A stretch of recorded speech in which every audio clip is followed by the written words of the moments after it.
இவர் வந்து நந்திநாத பரம்பரையில் வரக்கூடியவர்.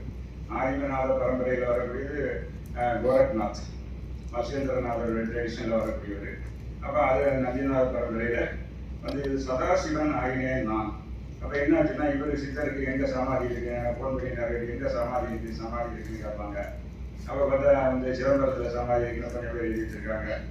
கொஞ்சம் பேர் அங்கே திருவாரூரில் வந்து அவர் தபஸ் செய்கிறார் இடம் தான். அப்போ என்ன ஆச்சுன்னா, எங்கே சமாதின்னு கேட்டால் அது பெரிய புராணத்தை சொல்லார். அவர் கையிலேருந்து வந்தால் திருப்பி அது மாதிரி கைலாசம் போயிட்டாரு.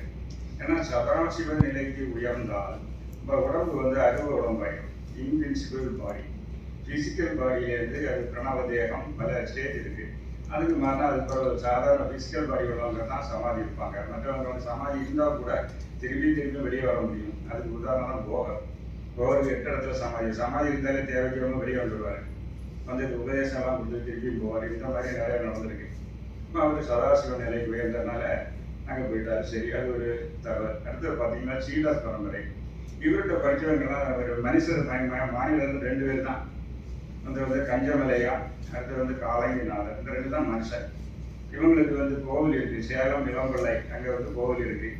அங்கே வந்து அமாவாசை கோவில்னா தெரியும். அங்கே திருமூலம் மேலே மலைக்கு உச்சியில் இருக்கார். கீழே வந்து காலங்கிநாத் இருக்கிறாரு. அவருடைய அந்த சிலை காலடியிலேருந்து ஒரு தீர்த்தம் உருவாகி இந்த கிணறுகளில் வந்து தீர்த்த கிணறுகள் இருக்குது. அங்கே அபூர்வமான கோல்டன் கலர் ஃபிஷ் இருக்குது. நீங்கள் போனால் போய் பாருங்கள். அது வந்து இருந்தது. அங்கே தான் திருமூலர் காலங்கிநாதும் தங்கி இருந்து அங்கே வந்து காய்கறி எல்லாம் சாப்பிட்டு இளமை அடைஞ்சிருக்காங்க.